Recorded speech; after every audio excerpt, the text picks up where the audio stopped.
Good morning everyone, welcome to Economic Times daily news analysis and explanation. सबसे पहली बात ये मैं आपको बताऊं कि आज थोड़ा टाइम का कंस्ट्रेंट है, कल भी था।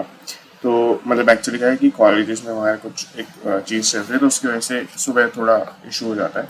तो वो चीज़ें मैंने स्टार्टिंग में आपका टॉक बनाया था, बट ये कंप्लीट मैं नहीं कर पाया। तो मैं आपका शॉर्ट में आपके न्यूज़पेपर से ही कवर कर रहा हूँ आज की न्यूज़ के लिए।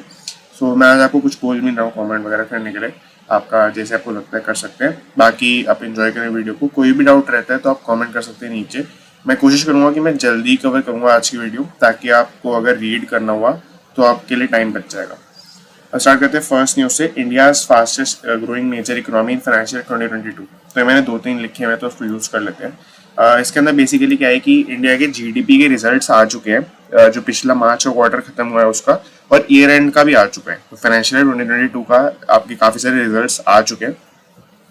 अब यहाँ पर इसके अंदर क्या है कि इसके अंदर पहला पॉइंट है, economy grew 4.1% in Jan to March quarter. अगर हम क्वार्टर वाइज देखें, सबसे लोएस्ट आपका क्वार्टर का ग्रोथ रहा 4.1% पर रहा। ये स्लोएस्ट है क्वार्टर्स के अंदर। क्वार्टर्स मतलब क्वार्टर 1, 2, 3, 4 जो फाइनेंशियल ईयर 2022 के थे, यानी कि जो ऑलमोस्ट पिछले साल का पीरियड था उससे।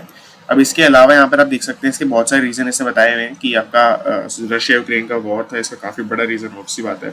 इसके अलावा थर्ड वेव और आपके सप्लाई शॉर्टेजेस जो रहे और कॉस्ट में इंक्रीज आना सबसे बड़ा रीजन था। जो आपका इन्फ्लेशन इंक्रीज हुआ था, जिसकी वजह से आरबीआई को काफी सारे स्टेप्स लेने पड़े, वो सब भी इसका काफी मेजर फैक्टर रहेगा, जो कि इसी पीरियड के अंदर आप हाईलाइट करके देख सकते हैं। 25 फरवरी के आसपास शायद पहली ये आउटब्रेक हुआ था कि रशिया यूक्रेन का वॉर वाला। आगे चलते हैं सेकंड पॉइंट पर। FY 2022 GDP growth 8.7%, 1.5% higher than the GDP of financial 20 and making India, ये जो ऊपर लिखा है, India's fastest growing major economy. तो बेसिकली क्या है, अगर हम जीडीपी ग्रोथ की बात करें तो 8.7% तो रहा है इस साल का, और वो पिछले साल मतलब प्री कोविड लेवल से देखें तो प्री कोविड लेवल के टाइम से ज़्यादा 1.5% ज़्यादा है बेसिकली उससे। तो इस कंपैरिजन में देखें तो काफ़ी आपको पॉजिटिव लग रही होगी फिगर, ऑब्वियस सी बात है। तो ये आपका बना देता है इंडिया को fastest growing major economy in financial 2022। ये था इस पूरे आर्टिकल के अंदर एक वापस से ये बात लिखी हुई है कि जो आपका ईयर के अंदर ग्रोथ रही वो काफ़ी पॉजिटिव बात है। और मार्च के अंदर जो आपका हिट आया था कि सबसे लोएस्ट ग्रोथ रही है क्वार्टर्स के अंदर, तो वो होना ही था, ऐसा आईसीआरए के चीफ इकोनॉमिस्ट अदिति नायर कह रही है। आईसीआरए अथॉरिटी है जो ये सारा डेटा रिलीज करती है। तो आई होप आपको पूरा क्लियर होगा। नेक्स्ट पे चलते हैं। Oil pipeline monetisation plan on hold. तो यहाँ पे मैं पहले आपको समझाता हूँ कि ऑयल पाइपलाइन की मोनेटाइजेशन होती क्या है। तो मैंने यहाँ पे लिखा हुआ है मीनिंग क्या है इसका। ऑयल पाइपलाइन सबसे पहले आप समझेंगे ये पार्ट ऑफ बिजनेस है, ये पूरा बिजनेस नहीं है। तो ऑयल की जो कंपनीज है, आपकी भेल सेल वगैरह हो गई, तो ये इनका एक काम है ऑयल पाइपलाइन से रिलेटेड। ऐसा नहीं है कि सिर्फ ये ऑयल पाइपलाइन के अंदर है। तो ऑयल पाइपलाइन का क्या होगा, अगर ये बिजनेस बेचते हैं किसी को, उसको बेचने का क्या मीनिंग है कि उससे जितना भी आपका रेवेन्यू आता है पूरी कंपनी का, उसका आप एक कुछ रेवेन्यू का परसेंटेज बेच रहे हैं। तो आप एक्चुअली में असेट्स का ओनरशिप बेचेंगे, बट असेट्स का ओनरशिप ऐसा नहीं है कि वो अपना कंट्रोल में ले सकते हैं। कंट्रोल का राइट यहाँ पर नहीं होगा, सिर्फ रेवेन्यू का राइट होगा। मैं आपको और थोड़ा डीप में बताता हूँ। अगर कोई भी कंपनी होती है जो बहुत सारे ऐसे रॉ मटेरियल, बहुत सारी प्रोसेसेस, मशीनरीज यूज करती है, तो वो एक जनरल आइडिया लगा के चलती है कि कितना कितना पैसा हम किस किस चीज पे खर्च कर रहे हैं, और उतना पैसे के अकॉर्डिंग जो हमें प्रॉफिट हो रहा है वो भी वो सब में डिवाइड कर देती है। तो जैसे अगर 10 मशीनरी यूज हो रही है, मैं बहुत बेसिक एग्जांपल ले रहा हूँ, हर में कंपनी सेम पैसा लगा रही है, सेम अमाउंट ऑफ पैसा लगा रही है उसके ऑपरेशन में, मशीनरी के ऑपरेशन में, और फॉर एग्जांपल कंपनी 100 रुपए का प्रॉफिट बनाती है, तो कंपनी ये मान के चलेगी कि हमें 10-10 रुपए का प्रॉफिट हर 10 मशीनरीज पर हो रहा है। अगर उसको 2 मशीनरी बेचनी पड़ रही है, इसका मतलब उसको 20 रुपए का अपना प्रॉफिट का राइट बेचना पड़ेगा। 20 रुपए जो होंगे वो उस पर्सन को जा रहा होगा, वो जो ये मशीनरी खरीद लेगा। अब ये एक तो पहला होता है अपफ्रंट मनी, जो मैंने यहाँ पे लिखा है, ये अपफ्रंट मनी देनी पड़ेगी आपको उस राइट के लिए। सेकंड होता है, और भी अगर, क्योंकि ऑब्वियसली बात है गवर्नमेंट की कंपनी है तो ट्रस्ट बहुत ज्यादा होता है, तो इसमें जनरली क्या होता है, कमिटमेंट आ जाती है कि इन्वेस्टमेंट इन फ्यूचर, यानी कि ये जो कंपनी खरीद रही होगी वो और भी ज्यादा फ्यूचर के अंदर इन्वेस्ट करेगी कंपनी के अंदर, वो भी होगा यहाँ पर। तो ये चीज इसके अंदर है। ऑयल पाइपलाइन मोनेटाइजेशन क्यों कर रहे थे, क्योंकि ऑयल कंपनीज का, ओएनजीसी वगैरह का, अगर हम वो देखें, पास्ट रिकॉर्ड देखे, आपके प्राइवेटाइजेशन के लिए बिड्स ही नहीं आ रहे हैं उनके पास, उनके लोग खरीदना ही नहीं चाहते हैं, प्राइवेटाइज करना ही नहीं चाहते हैं। तो उसके लिए बेसिकली ये पाइपलाइन मोनेटाइज वाला प्लान ये लगा रहे हैं। अब ऑब्वियसली बात है, बहुत ही आपको ये वो लग रहा होगा कि बहुत ही मतलब कॉस्ट ज्यादा आ जाएगी इसकी, अगर रेवेन्यू में पूरा देना पड़ रहा है, एक पार्ट भी देना पड़ रहा है तब भी। तो यही चीज हुई है यहाँ पर, ऑयल कंपनीज ने कन्विंस किया है पेट्रोलियम मिनिस्ट्री को कि वो चीपर फंड्स रेज कर सकते हैं, उनको एक मौका दे के देखो, और ये चीज अभी होल्ड पर है, इसलिए जो हेडलाइन में लिखा हुआ है ऑन होल्ड। अब आगे चलते हैं सेकंड न्यूज पर, सॉरी थर्ड न्यूज पर। Financial 2022 fiscal deficit improves to 6.71%, beats RE. Actually मैं आपको पेपर में से कवर करूंगा यहाँ से, तो हम स्टार्ट करते हैं, हम कैसे देखते चलते हैं। हाँ, तो यहाँ पर कवर कर लेते हैं पहले। सबसे पहले आपका न्यूज आएगी इसके अंदर, USL seeks single pricing policy link to inflation. तो आपको आई होप यूएसएल के बारे में पता होगा। यूएसएल का कंपनी का नाम है यूनाइटेड स्पिरिट्स लिमिटेड। ये बेसिकली एक लिकर मैन्युफैक्चरर है। अगर आपने जैसे यहाँ पे ब्रांड्स के नाम लिखे हुए हैं, यहाँ पर आप देख सकते हैं, आई होप मेरा कर्सर विजिबल होगा आपको, जॉनी वॉकर एंड मैकडॉवेल्स करके ये दो ब्रांड हैं इनके कुछ। तो बेसिकली क्या है कि आपको सबको पता ही है, लिकर कंपनी के ऊपर जो गवर्नमेंट है वो बहुत ज्यादा एक्साइज ड्यूटी वगैरह लगाती है और बहुत अर्निंग उसकी होती है उससे, गवर्नमेंट की। अब यहाँ पर होता क्या है कि गवर्नमेंट की ये स्टेट पॉलिसी के अंदर आता है, जो आपका लिकर का के ऊपर टैक्स लगाने वाला मामला है, ये स्टेट पॉलिसी के ऊपर आता है, और स्टेट पॉलिसी को हर अपना काम जो करना पड़ता है वो सेंटर से अप्रूव कराना पड़ता है।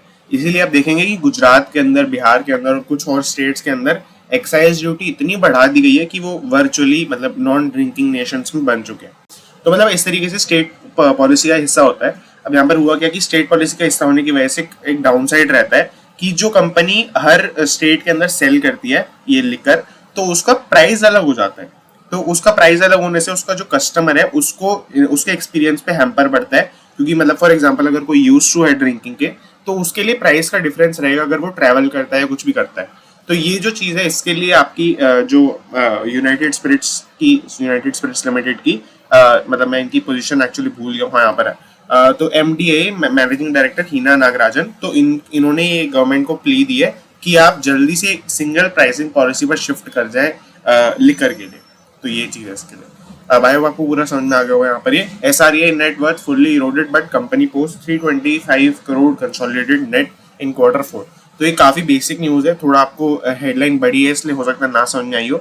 एसआरई ग्रुप है आपका एक मतलब कंस्ट्रक्शन वगैरह के अंदर ग्रुप काम करता है, कोर एक्टिविटीज के अंदर आप बोल सकते हैं एक वर्ड के अंदर। तो नेटवर्थ जो लिखा है सेकंड वर्ड, नेटवर्थ का मतलब है इनकी जो वैल्यूएशन है या कैपिटलाइजेशन है। तो बेसिकली क्या है कि 2 साल से लॉस ही हो रहा था कंपनी को, और काफी बड़ी कंपनी है।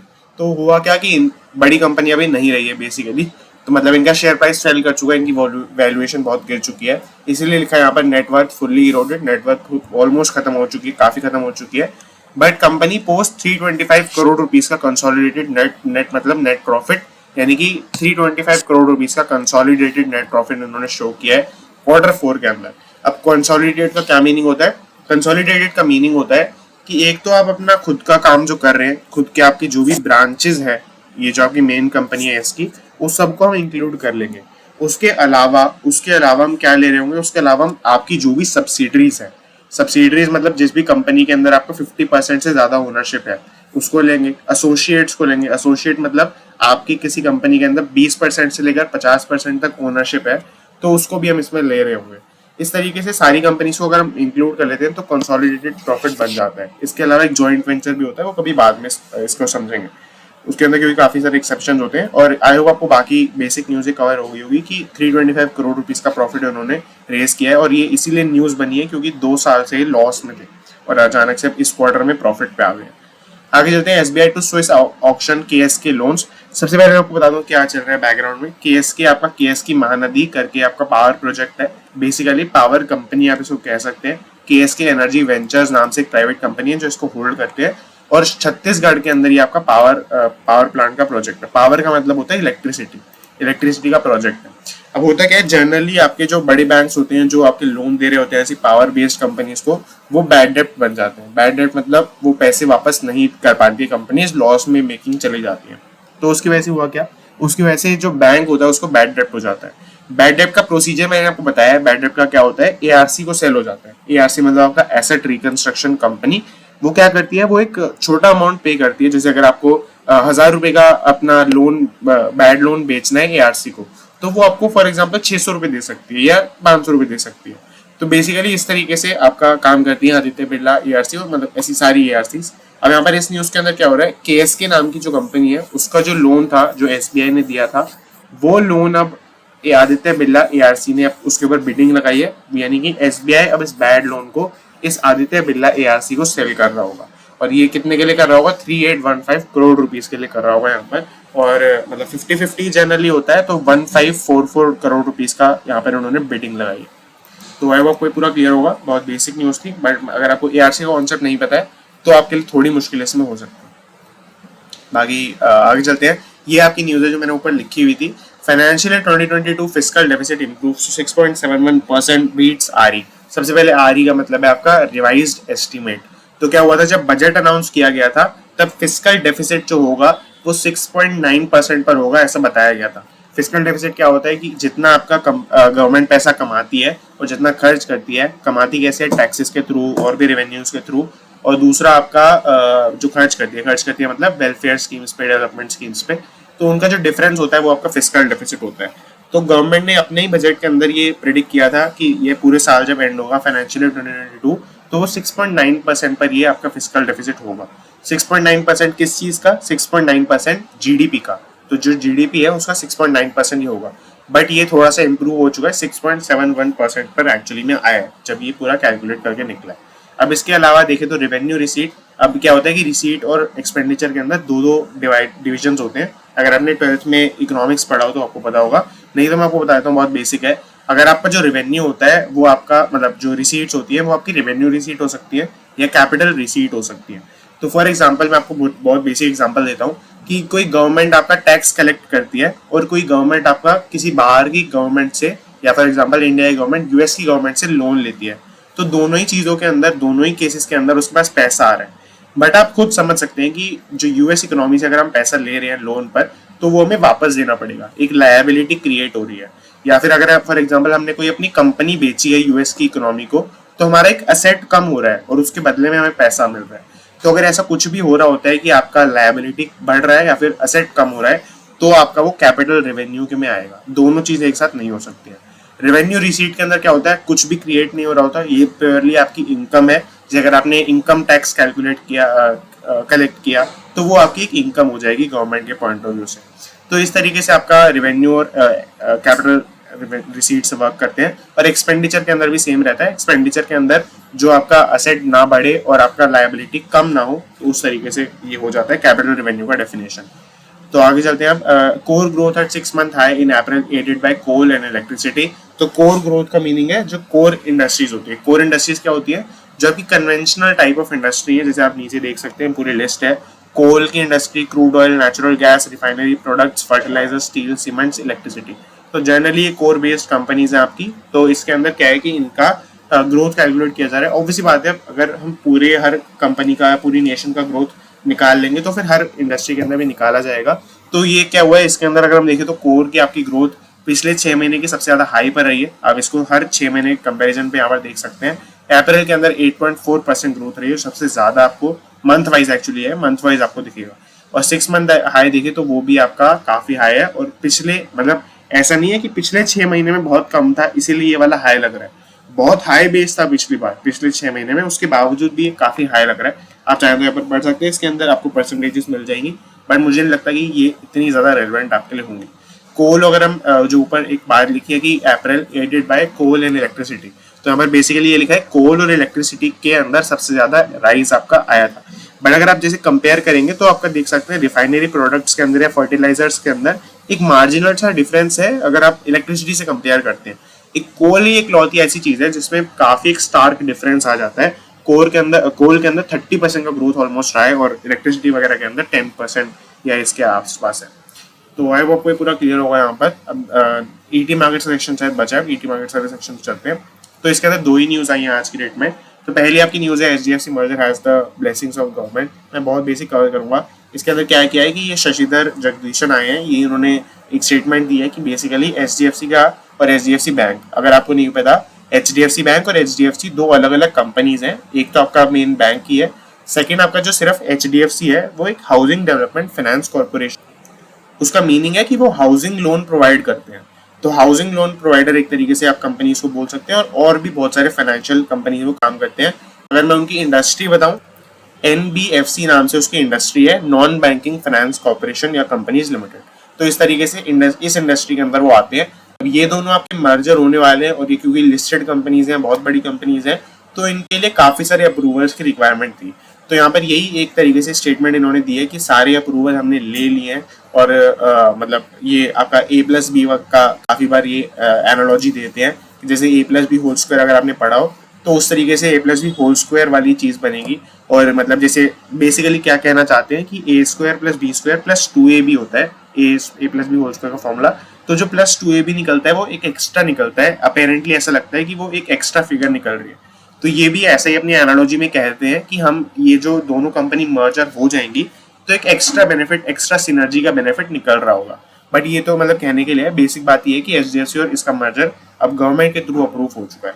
Surging cost lead into profitability of India incorporative even as revenue profits rise. तो बेसिकली क्या है, कॉस्ट बहुत ज्यादा हो गई आपकी, उसकी वजह से प्रॉफिटेबिलिटी आपकी खत्म हो रही है, प्रॉफिटेबिलिटी बहुत कम हो रही है काफी सारी इंडस्ट्रीज के अंदर। और इंडिया इंक का मतलब है इंडिया इनकॉर्पोरेटिव, यानी कि पूरा आपका जो कंपनी का सेटअप है, गवर्नमेंट कंपनीज है, प्राइवेट कंपनीज, पब्लिक कंपनीज, सबको मिलाकर यहाँ पे बात कर रही है।